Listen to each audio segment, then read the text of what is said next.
வணக்கம். தந்தையின் பாட்காஸ்ட் செய்திகளை வாசிப்பது நான் கார்த்திகா பிரகாஷ். முதலில் தலைப்புச் செய்திகள்.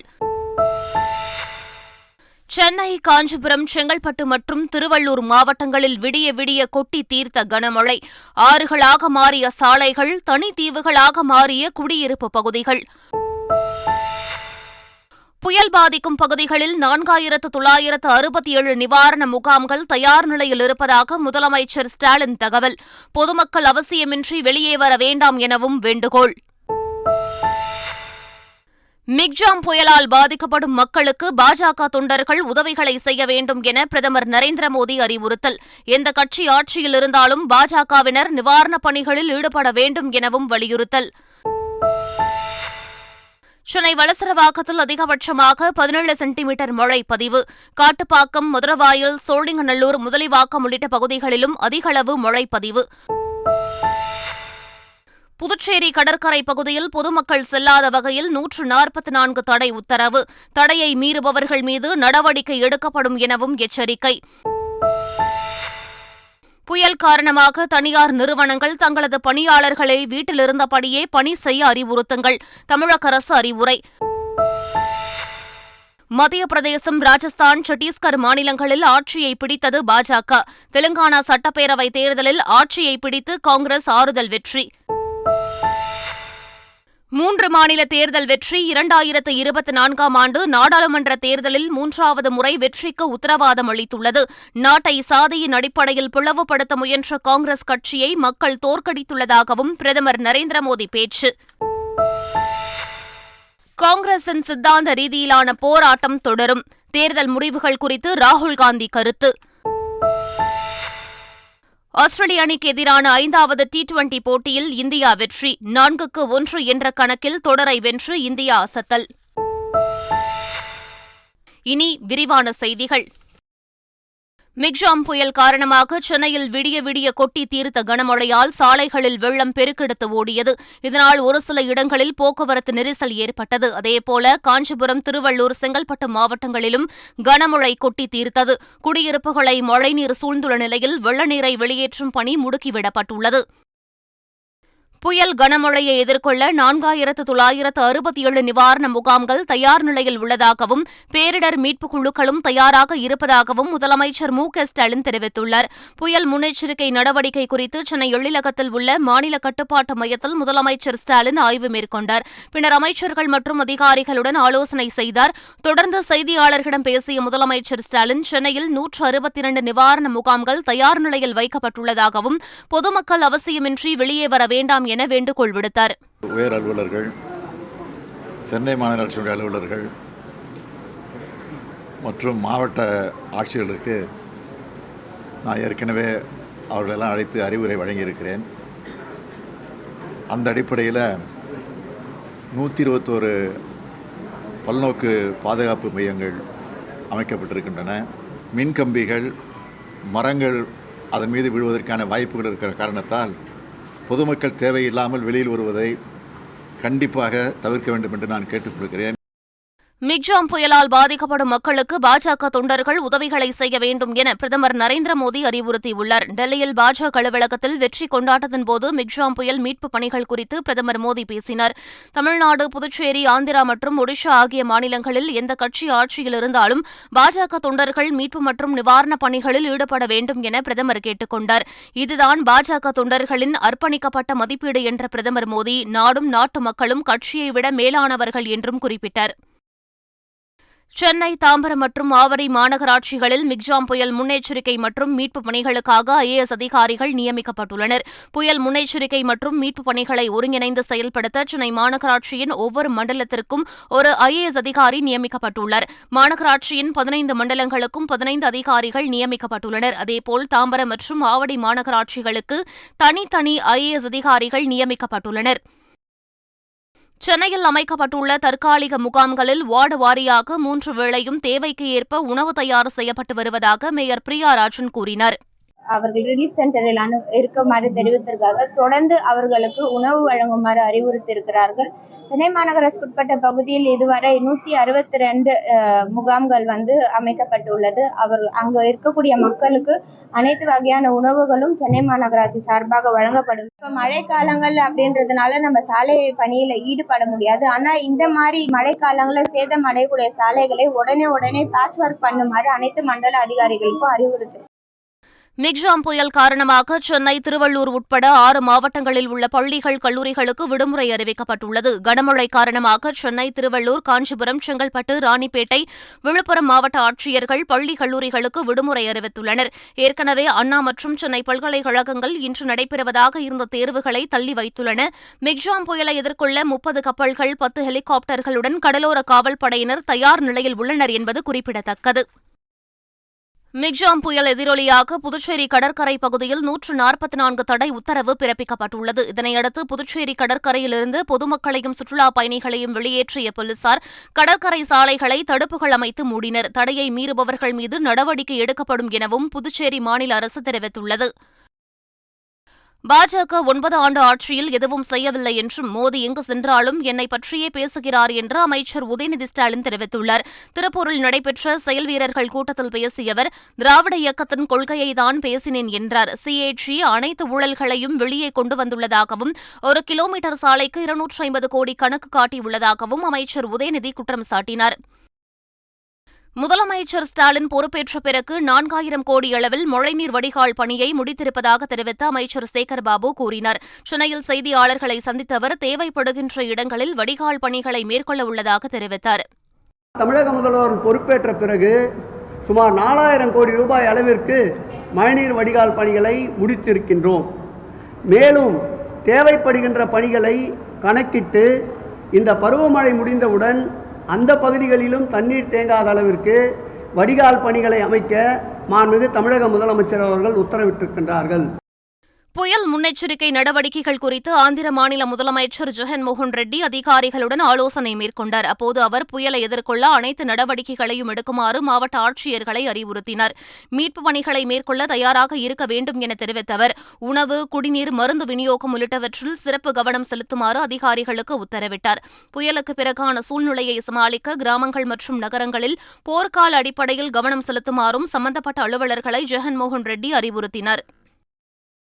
அமலாக்கத்துறை உட்பட எந்த துறை மிரட்டல்களுக்கும் திமுக ஒருபோதும் அஞ்சாது என சட்டத்துறை அமைச்சர் ரகுபதி தெரிவித்துள்ளார். புதுக்கோட்டையில் செய்தியாளர்களிடம் பேசிய அமைச்சர் ரகுபதி, எந்த பதவியில் இருந்தாலும் லஞ்ச ஒழிப்புத்துறை அதிகாரிகள் நேரடியாக சென்று அந்த தவறை கையும் களவுமாக பிடிப்பதுதான் அந்த துறையின் கடமை என தெரிவித்தார்.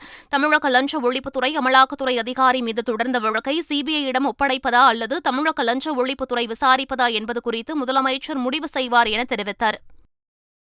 மாற்றுத்திறனாளிகள் நலனுக்காக பல்வேறு திட்டங்களை தீட்டி முதலமைச்சர் ஸ்டாலின் செயல்படுத்தி வருவதாக பள்ளிக் கல்வி அமைச்சர் அன்பில் மகேஷ் பொய்யாமொழி தெரிவித்துள்ளார். திருச்சியில் நடைபெற்ற சர்வதேச மாற்றுத்திறனாளிகள் தின கொண்டாட்டத்தில் கலந்து கொண்டு பேசிய அவர், மாற்றுத்திறனாளிகள் என பெயர் வைத்தது கருணாநிதி எனவும் அவர் வழியில் முதலமைச்சர் ஸ்டாலின் செயல்படுவதாகவும் கூறினார். மதுரை அமலாக்கத்துறை அலுவலகத்தில் லஞ்ச ஒழிப்புத்துறை ரெய்டு தொடர்பாக டிஜிபியிடம் அளிக்கப்பட்ட புகார் மீது கம்பீரமாக நடவடிக்கை எடுக்க வேண்டும் என தமிழக பாஜக தலைவர் அண்ணாமலை வலியுறுத்தியுள்ளார். நாகர்கோவிலில் செய்தியாளர்களை சந்தித்த அவர் இதனை தெரிவித்தார்.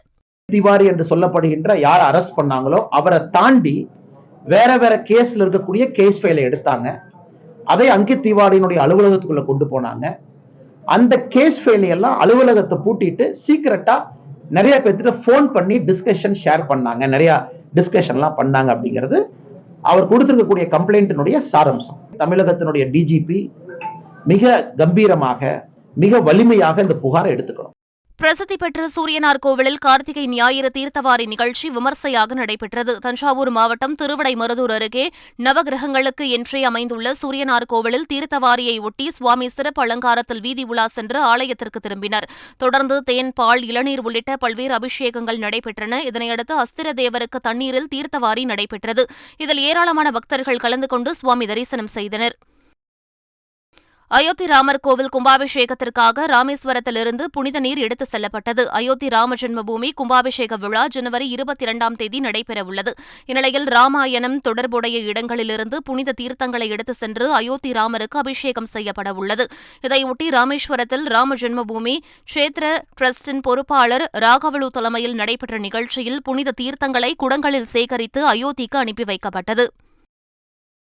மத்திய பிரதேசம், ராஜஸ்தான், சத்தீஸ்கரில் பாஜக ஆட்சியை பிடித்தது. தெலுங்கானாவில் காங்கிரஸ் கட்சி ஆட்சியை கைப்பற்றியது. ராஜஸ்தான், மத்திய பிரதேசம், சத்தீஸ்கர், தெலுங்கானா, மிசோரம் ஆகிய 5 மாநிலங்களில் சட்டப்பேரவைத் தேர்தல் நடைபெற்ற நிலையில் மிசோரம் தவிர மற்ற மாநிலங்களில் பதிவான வாக்குகள் எண்ணப்பட்டன. தேர்தல் ஆணையத்தின் அதிகாரப்பூர்வ தரவுகளின்படி மத்திய பிரதேசம், ராஜஸ்தான், சத்தீஸ்கர் மாநிலங்களில் ஆட்சியமைக்க தேவையான அறுதி பெரும்பான்மையை பாஜக பெற்றுள்ளது. இதனிடையே மிசோரம் சட்டப்பேரவைத் தேர்தலில் பதிவான வாக்குகள் இன்று எண்ணப்படுகின்றன. ராஜஸ்தான் சட்டப்பேரவைத் தேர்தலில் காங்கிரஸ் தோல்வியடைந்ததை அடுத்து அந்த மாநில முதலமைச்சர் பதவியை அசோக் கெலாட் ராஜினாமா செய்துள்ளார். நடந்து முடிந்த சட்டப்பேரவைத் தேர்தலில் பாஜக வெற்றி பெற்று ஆட்சியமைக்க உள்ளது. இதையடுத்து முதலமைச்சர் அசோக் கெலாட் மாநில ஆளுநர் கல்ராஜ் மிஸ்ராவை நேரில் சந்தித்து தனது ராஜினாமா கடிதத்தை வழங்கினார். நல்ல நிர்வாகம், வளர்ச்சி சார்ந்த அரசியலுக்கு மக்கள் உறுதியாக துணை நிற்கிறார்கள் என்பதற்கு சாட்சியாக தேர்தல் முடிவுகள் இருக்கின்றன என்று பிரதமர் நரேந்திர மோடி தெரிவித்துள்ளார். 4 மாநிலங்களில் பாஜகவுக்கு வாக்களித்த மக்களுக்கு நன்றி தெரிவித்து பிரதமர் மோடி எக்ஸ் தளத்தில் வெளியிட்டுள்ள பதிவில் இந்த கருத்தை தெரிவித்துள்ளார். ராஜஸ்தான், சத்தீஸ்கர், மத்திய பிரதேசம் ஆகிய மாநிலங்களில் பாஜக மீது அசைக்க முடியாத ஆதரவை வழங்கிய மக்களுக்கு நன்றி என்றும் அவர் குறிப்பிட்டுள்ளார். அந்த மாநில மக்களின் நலனுக்காக பாஜக அயராது பணியாற்றும் என்று குறிப்பிட்டுள்ள பிரதமர் மோடி தெலுங்கானா மாநில மக்களுக்காக தொடர்ந்து பணியாற்றுவோம் என்றும் தெரிவித்துள்ளார். தெலுங்கானா, மத்திய பிரதேசம், சத்தீஸ்கர், ராஜஸ்தான் ஆகிய மாநில சட்டப்பேரவை தேர்தல்களில் வெற்றி பெற்ற கட்சிகளுக்கு தமிழக முதலமைச்சர் மு.க.ஸ்டாலின் வாழ்த்து தெரிவித்துள்ளார். இதுகுறித்து எக்ஸ் தளத்தில் அவர் வெளியிட்டுள்ள பதிவில் தேர்தலில் வெற்றி பெற்ற கட்சிகள் வருகின்ற 5 ஆண்டுகளுக்கு ஆக்கப்பூர்வமான மாற்றம், முன்னேற்றம் மற்றும் அனைத்து தரப்பு மக்களின் வளர்ச்சிக்காக பாடுபட வேண்டும் என்றும் கேட்டுக் கொண்டுள்ளார். தெலுங்கானாவில் தேர்தல் விதிகளை மீறியதாக அம்மாநில டிஜிபியை பணியிடை நீக்கம் செய்து இந்திய தேர்தல் ஆணையம் உத்தரவிட்டுள்ளது. தெலுங்கானா மாநிலத்தில் சட்டமன்ற தேர்தலில் காங்கிரஸ் கட்சி வெற்றி பெற்றாலும் பிற்பகல் சமயத்தில் முன்னிலைதான் வகித்து வந்திருந்தது. அந்த நேரத்திலேயே தெலுங்கானா டிஜிபி அஞ்சனி குமார் மற்றும் பிற காவல்துறை அதிகாரிகள் மாநில காங்கிரஸ் தலைவர் ரேவந்த் ரெட்டியை ஹைதராபாத்தில் உள்ள அவரது இல்லத்தில் சந்தித்து மலர் கொத்து கொடுத்து வாழ்த்து தெரிவித்தனர். இதனையடுத்து தேர்தல் நடத்தை விதிகளை மீறியதற்காக தெலுங்கானா காவல்துறை தலைமை இயக்குநர் அஞ்சனி குமாரை இந்திய தேர்தல் ஆணையம் பணியிடை நீக்கம் செய்து உத்தரவிட்டுள்ளது.